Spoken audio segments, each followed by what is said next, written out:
Hi guys, welcome back to my channel. Today we are reviewing all of my 5-star books so far from the year.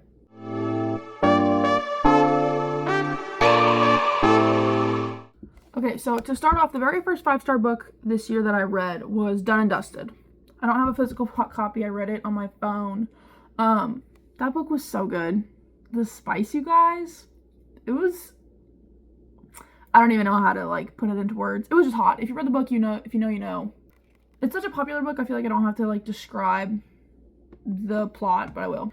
Main character girl left her hometown and is now barrel horse racing professionally out and about. And then something happens that wrecks her career. She gets in gets in an accident with her horse, and then things go downhill. So she decides to come back to her hometown to, I don't know, take a break for a while. And she has this, I don't want to call it enemies to lovers because it's not a true enemies to lovers. It's Miss Girl hates her brother's best friend, but then falls for the brother's best friend kind of vibe. Super cool, lots of cowboys and wholesome romance stuff. Really liked it. It's the first in a series. I haven't read the other 3, I think. There's 3 more. I haven't read those yet, but I really want to. But Done and Dusted was the first 5-star book of the year, so we started off strong. Number 2, we had... I was so intimidated to read this book. I had put it off for so long. I've been one of my friends from my hometown offered to give it to me for me to read, and I was like, no, it's way too hyped. I'm scared to read it. But my roommate back in New Mexico let me borrow it, and so I read it for the first time, and that is The 7 Husbands of Evelyn Hugo. Again, don't have that copy because it was her copy. That book was so fucking good, you guys. Number 1, I read it in Pride Month. Perfect. Also, okay, I'm not going to discuss that one because it's very long and lengthy. It's about this lady, Evelyn Hugo, and she's this big movie star, and it's about her 7 marriages, essentially. I was not expecting the gay twist when I went into this. I can see it, as it was building up, I was like, oh my gosh, we started talking about the freckles. When she started talking about the freckles, you guys, is when I got the hint of what was going on. And I was like, this girl. But honestly, I loved the entire story. I loved her progression as an actress. I love her romance with, I think it was Cecilia is her lover's name. But I loved the whole thing. I cried at the end. I genuinely fucking cried whenever her lover died. Also, it's twisted how her whole story is related to the reporter girl's dad's death. That was a little lengthy explanation there, but I gasped. I cried. Very emotional roller coaster kind of vibe, but I loved the book. Unexpected 5-star read for me. So I really loved that one. We got the ball rolling with these 2 first books. 5-star reviews. Next, I do have the copy of this book. Next 5-star read of the year was The Academy of Villains. This one is not super well-known everywhere, but this author, Ever King, this is the 2nd book in the series. The first one is actually called Academy of Villains. The second one, this one's Lessons in Loyalty. So Lessons in Loyalty was a 5-star read from this year. Academy of Villains, the first book, was a 5-star read for me last year. Okay, this was in 2024, 5-star read. Anyway, super good. It's basically, I think it's a little bit, I can tell there's inspiration from Harry Potter and other magic system kind of series, but it's more, it's Greek mythology based. There's no outright Greek names. It's not a Percy Jackson kind of Greek. It's she picks a myth, a Greek myth, and then she writes each book based on a different myth. Okay, so this first one is between an assassin and the prince of the kingdom and their romance, and yeah. And the second one is between a different girl and one of the prince's friends. So the prince in this book, Lucian, Lucian, however you want to call it, I don't know, I said Lucian, but he is the ringleader of what they call the Raven Society, and it's this collection of 8 guys in this. So each, and then the girl in here, get her name, Kiara. So the prince is leading the Raven Society with all these guys, and then Kiara wakens these star-marked warriors, okay? So each book, the series is going to follow this Raven Society boys and these star-marked warrior girls. So the first one is from Lucy and the Prince and Kiara, who was an assassin and now turned magic mage lady. And this is their romance. This is book 2. This is following Bastion and Lila. And Bastion is also a part of the Raven Society, and Lila is also a star-marked warrior. So these were so good. It's not a whole lot of spice, but there is a wee. I wouldn't consider it like a smutty book, but I guess it would be like romantasy, I guess. But anyway, these are so freaking good. The third book is coming out in January, this upcoming January, and the book is purple, and it's between one of the other guys, Dorian, which is another one of this like Raven Society guys, and Bellatrix, who is a witch. And she's also a star marked. So, it's purple. Here's a little pic. But it's coming out in January, and I'm so excited. But if you guys want to catch what happens in the third book, go get these. These are on Amazon. These are so fantastic. I read these as ARC versions, like advanced reader copies, on my Kindle. So I didn't actually like get the like pleasure of flipping through the pages and reading this. But once they came out in paperback and on Amazon, I snatched them up so fast. And I got my sister a copy of the first one as well. But you bet my bottom dollar that when this third one comes out, I'm really hoping I'm going to apply so much. Everett King, please ask me. I'm going to apply to be an ARC reader for the third book whenever that application comes out. And then I'm going to buy the third one off Amazon whenever it's in paperback. So these are so good. I can rant by these forever. Both of these were 5 stars. This one was the only one I read this year though. So that's those two. The next 5-star read of 2025 so far is Red, White, and Royal Blue. Oh my gosh, I have never giggled and kicked my feet more at a book in my entire life.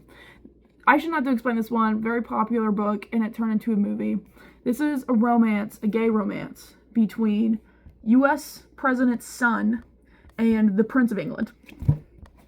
Oh my gosh, guys, the banter, the relationship that they built out of like this fake friendship was so funny. I giggled so much while I was reading this.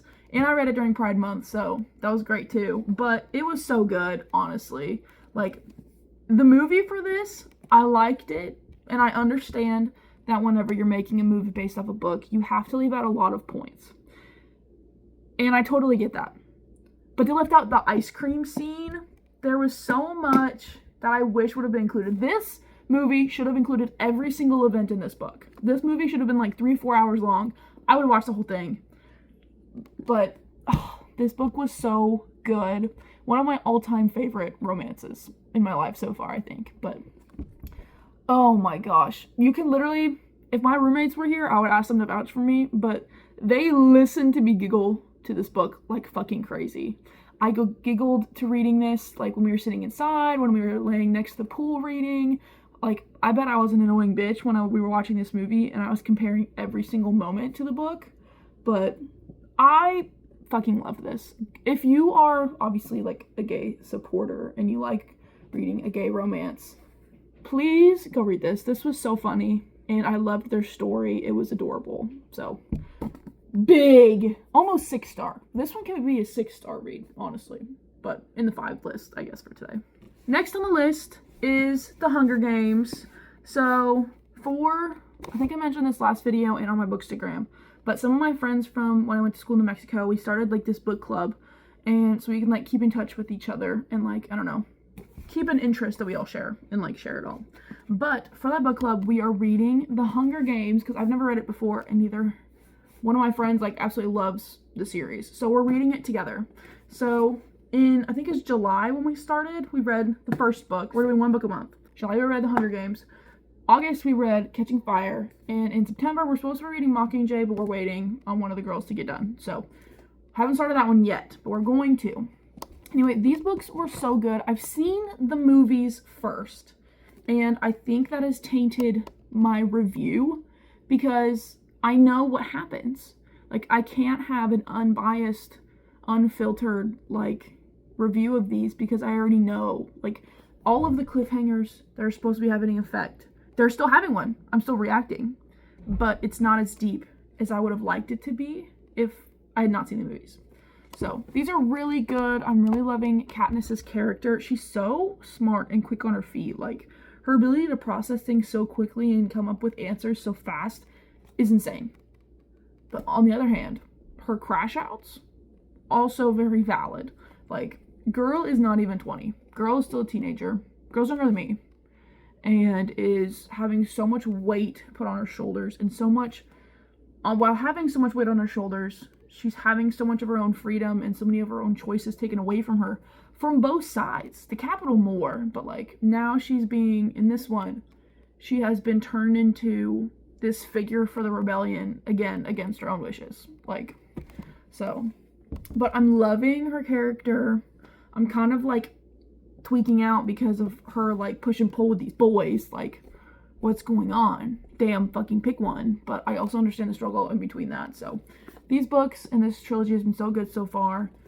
Next book in the series we're reading for book club is Mockingjay, and then my aunt has loaned me The Ballad of Songbirds and Snakes, and then The Sunrise and the Reaping, and we're also reading those in the book club. So I'm also excited to see Haymitch's story, especially getting the little snippet of what his Hunger Games was like while reading these books. I wasn't expecting to get a little sneak peek like that, but it's cool to see. So really excited to continue book club and read these. So that was good. Both 5 stars. Next on the list, we have A Stranger in the Lifeboat by Mitch Albom. Mitch Albom will always be, almost, my auto-buy author. I saw one of his books in Walmart the other day, and I almost bought it, but I'm on a ban because I have so many books on my TBR that I can't do it. So, but I love Mitch Albom. He has not done me wrong once yet. And this book was interesting. This isn't one that I would normally pick up to read. So basically, all these people, some of them are big, like, big wigs in, like, different countries. Anyway, it's like this big party that's going on with big people from all over the world, okay? And they're on this boat, because it's supposed to be, like, this new super yacht kind of thing. And all of a sudden, the boat explodes. So, Stranger in the Lifeboat, the entire story is basically the survivors of this boat explosion on this lifeboat. And all of a sudden, they're trying to, like, figure out how to survive. And all of a sudden, this tall man with long hair and a beard and, like, a white robe starts, like, floating towards them. And they're like, oh, it must be a survivor from the plane, the boat crash.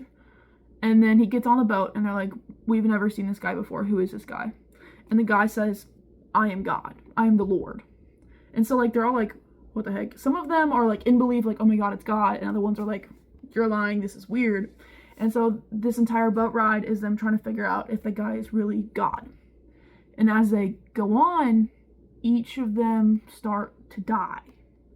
And yeah, basically the entire journey it's narrated by one guy. It's all from like one of the survivors' point of view, but it's a really interesting story. I think I would consider myself like a spiritual person, like in a general sense, but I'm not a religious person. Like I don't know, put myself in one box for religion. I just think, I don't know, something's out there. So this is not something I would usually pick, but since I trust Mitch's writing and I know that he's going to hit home for me and it's going to be some emotional, deep, thought-provoking kind of read. So that's why I went into this with a little bit of skepticism, but I still read it and I really enjoyed it. It was I didn't know it was going to be a 5-star read for me, especially with like the religious aspect. I can't even say undertone because it was such an important point of the book, you know, but this was really good. I truly, really loved this, and I think it might have brought a tear or two to my eyes too, but this was so good. I will always tell you to read Mitch Albom. It's weird. It can get a little like, he has like a lot of religion and like heaven and God sometimes in his books, but his stories are so good. So good. I want to do a separate video just talking about all of his books that I've read and how great they are because they're fantastic. He has another book coming out soon called Twice, and it's about this man who can live every moment in his life twice. Like if he makes a decision and doesn't like the consequences, he can go back in time and change it again. and then that next decision he has to stick with. Like, he can't go back after that second time. And that one's coming out in October, I think, but I want to get it. But since we're on this ban, I'm gonna avoid it. I'm just gonna add it to like a Christmas list or something and try to like snatch it up. But I'm really looking forward to that book as well. It sounds really good. The last 5-star review we have so far in 2025. So far, I'm still reading other books. There's more to come, but this is so far. We have In 5 Years. This one, it was like, who is this? Who's responsible? Rebecca Searle. It's like Rebecca came up to me and was like gonna go in for a hug, and then like shoved her hand in my chest and ripped out my heart, and then threw it on the ground and stepped on it. But then she was like, oh, just kidding, I have a better heart for you, and like gave me a new heart, and it was like 10 times better, and I feel 10 times younger. That's how I feel after reading this book. This book was so good, and it had me such high hopes. And then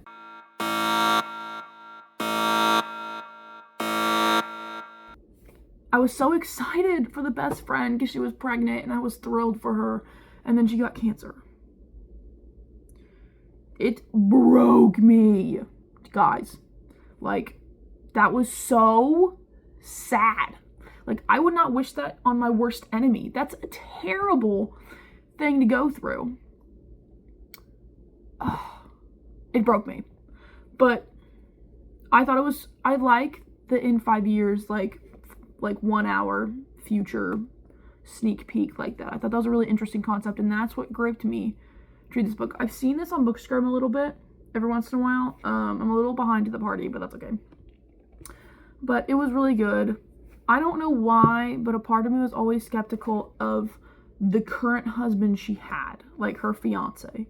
I was like, for some reason, this isn't gonna go well. It wasn't the futureness or whatever, or like seeing that 1 hour. It didn't feel right. Like, the way they interacted, the way he acted towards her, I was convinced at the beginning that he was cheating on her with the best friend, which I realized a good portion through was terribly incorrect. But nothing ever felt right, you know? Like, it was one of those things that it's like, it's too good to be true. The situation was too perfect that it didn't feel like it was gonna finish that way, you know?